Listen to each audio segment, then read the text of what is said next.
I am honored to introduce the chief guest, Mr. Anthony Nihal Fonseca, a member of the Monetary Board of the Central Bank of Sri Lanka. Mr. Nihal Fonseca is a career banker and served as the Chief Executive Officer and the Director of DSCC Bank from 2000 until his retirement in 2013.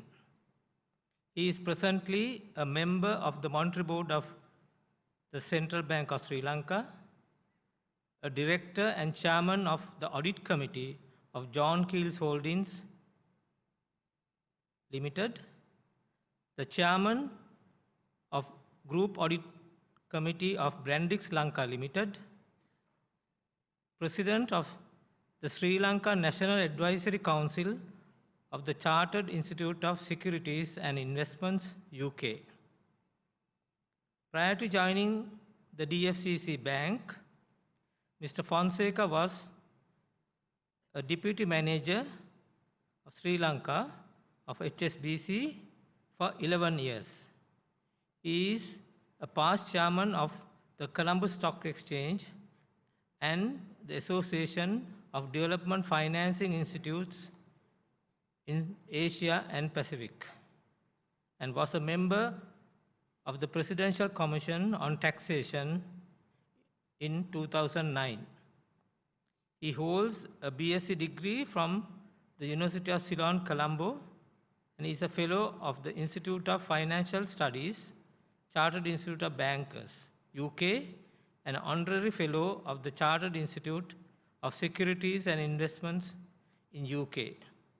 I would like to invite Mr. Fonseca to deliver the convocation address.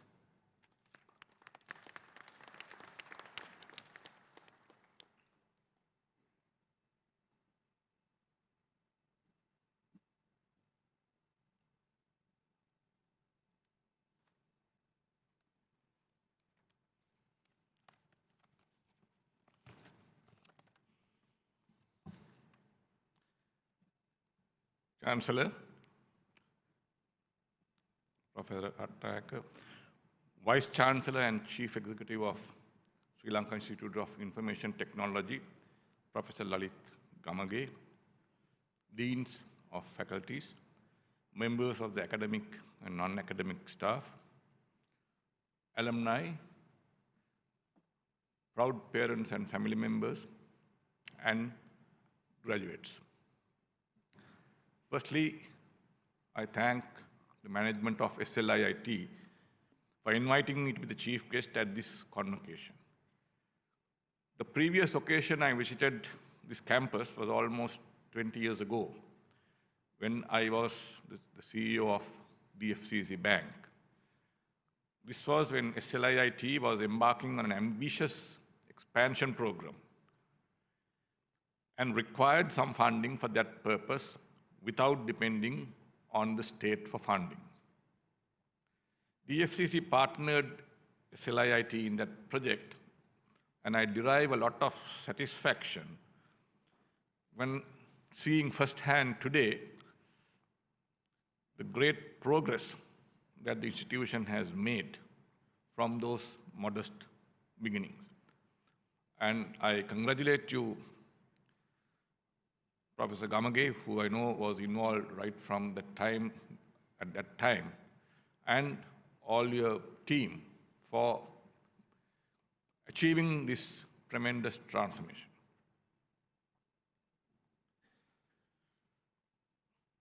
From that initial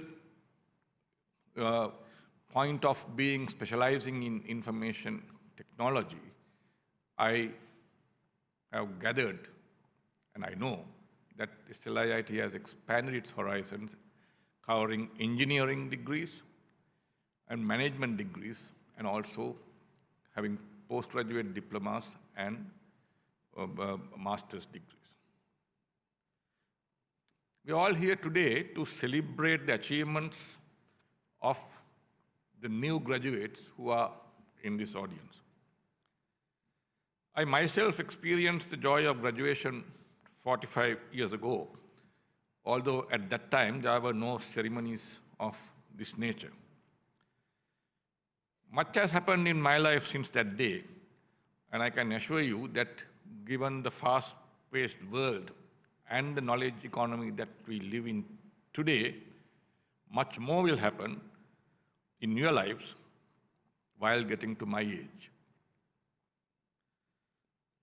At occasions such as this, it is customary for the person standing here to try and impart some words of encouragement and possibly wisdom to the new graduates to prepare them to enter the real world. I use the term real world since while you are a student, you actually live in a different and somewhat protected world.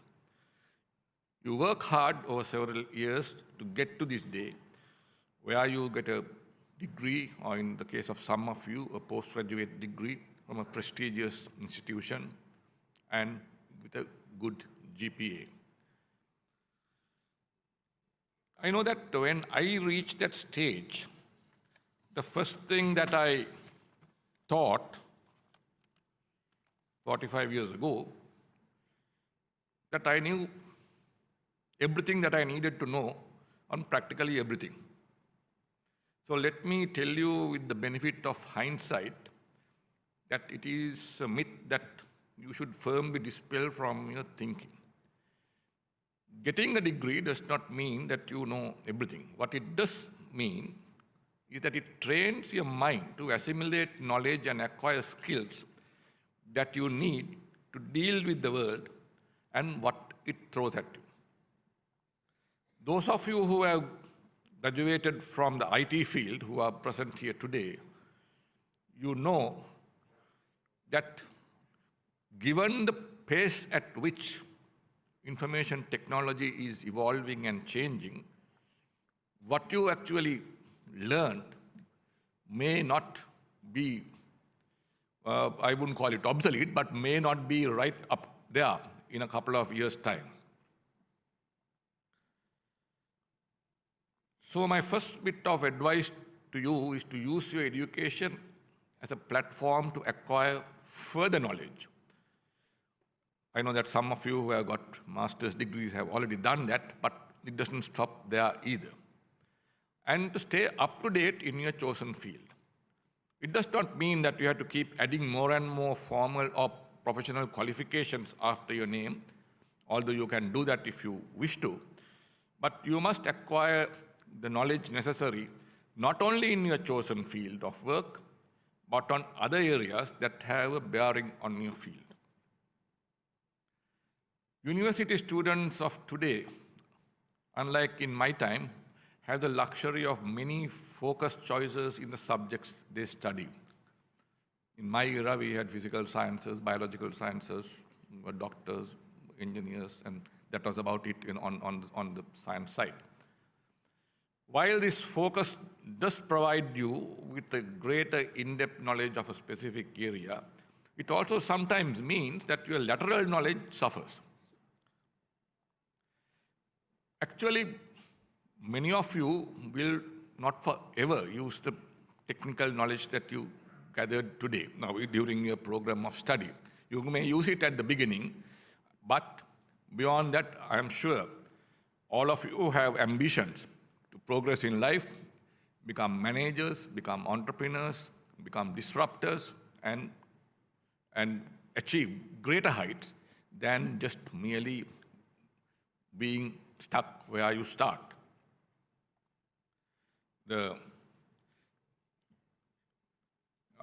In my first job, I can tell you that I almost never used the physics and mathematics that I studied for my degree. What I did use was the training of the mind and the logical analysis of information which I gained during my studies.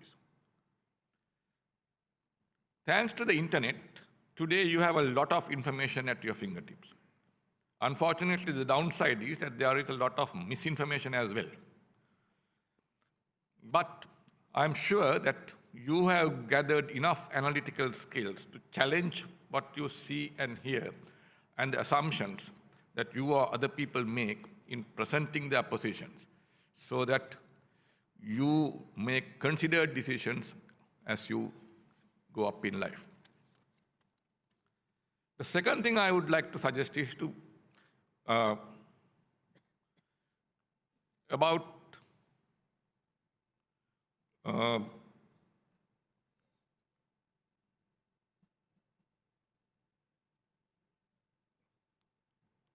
interaction with people. Nobody can function in life by themselves in any work environment that you are already in or you will get into. You will have to deal with other people. They may be superiors, colleagues, subordinates, customers, suppliers, or many other things. It is also a fact that some are better in their people interactions than others. I know and have actually been told directly and indirectly that I am not that good in that field, and I agree.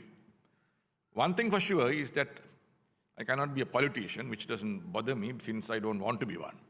Given the constraints on time, I'll just confine my comments to dealing with people to the workplace,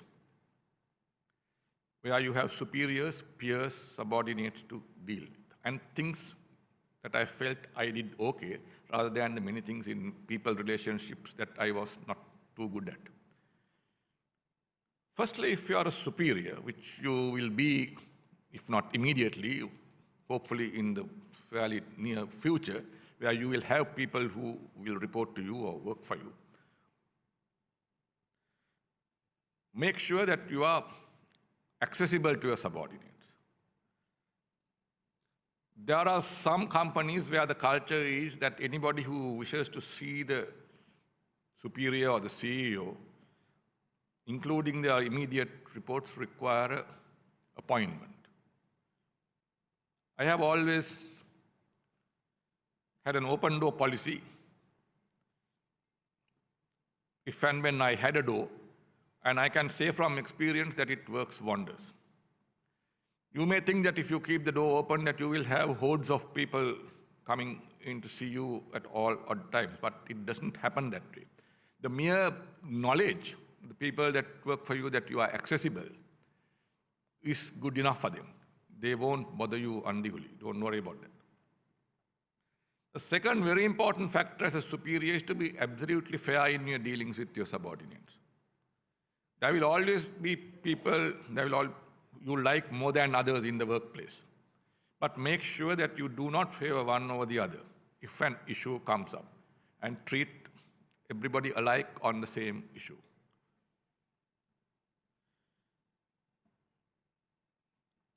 Now, you will also have superiors, at least initially, until you become the big boss in whatever you want to do.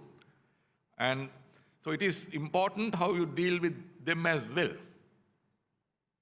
So you have to actually learn to manage your manager. But that does not mean that you pander to every whim of the manager.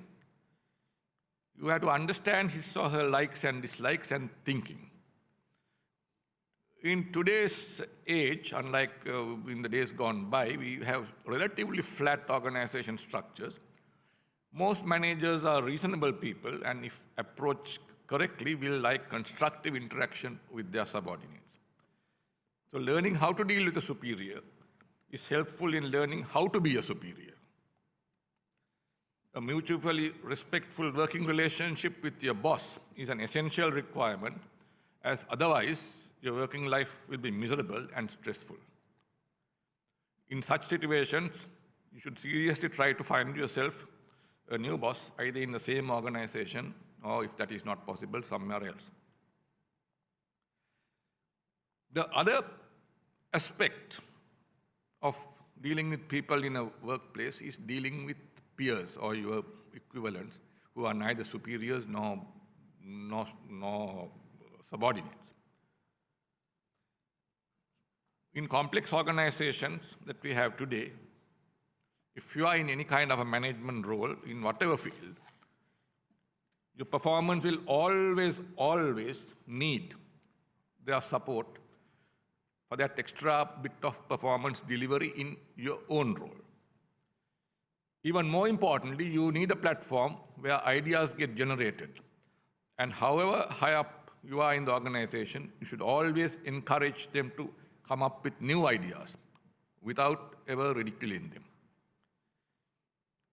Also bear in mind that if you are fine dealing with subordinates and superiors,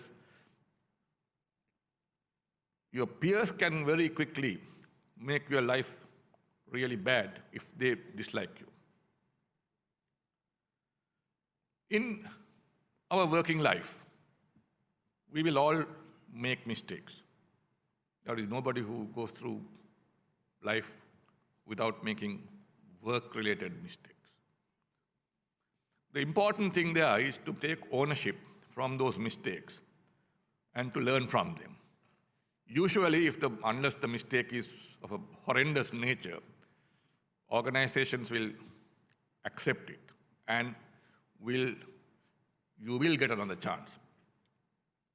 But what you should not try to do is to become defensive and try to say that it was not a mistake, when if it was a mistake.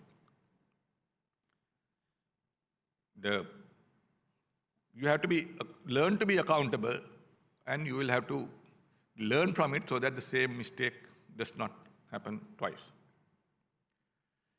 Now, you all are in this very important field of information technology, which in the knowledge economy that we live in is a key component of the world's progress.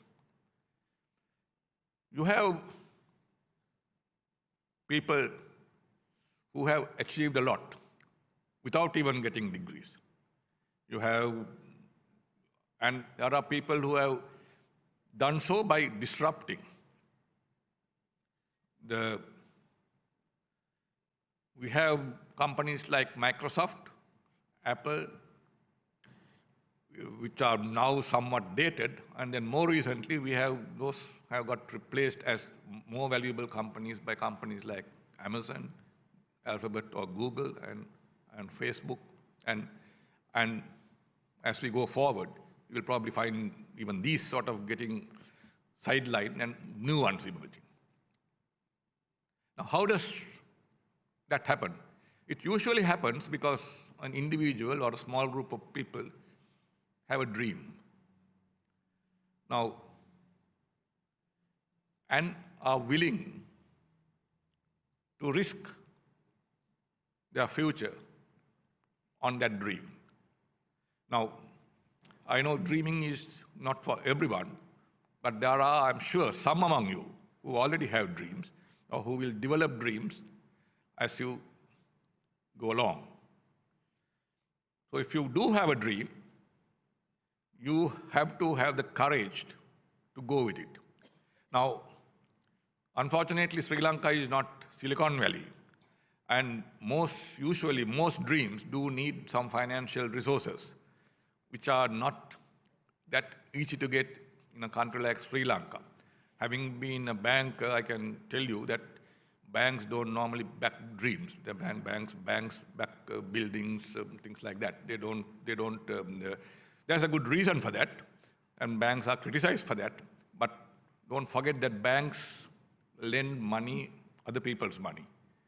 So dreams are generally backed by, there are risk takers who are willing to partner you. You have the dream, they have the money, then you get together. But there are I know enough people in Sri Lanka who have been able to get various funds from outside Sri Lanka and some even from Sri Lanka to actually back their dreams. Of course, not every dream will be realized. I think for 100 dreams, one will probably get right up there. 3 or 4 might actually jog along, the rest will fail. But that should not prevent you from dreaming at a stage in life where you can afford to do so without obviously risking your personal lives. I mean, you can't, I would not suggest that you mortgage the house that you live in and back a dream, but then you will have to. But if you don't do that, especially in your field, you will get left behind.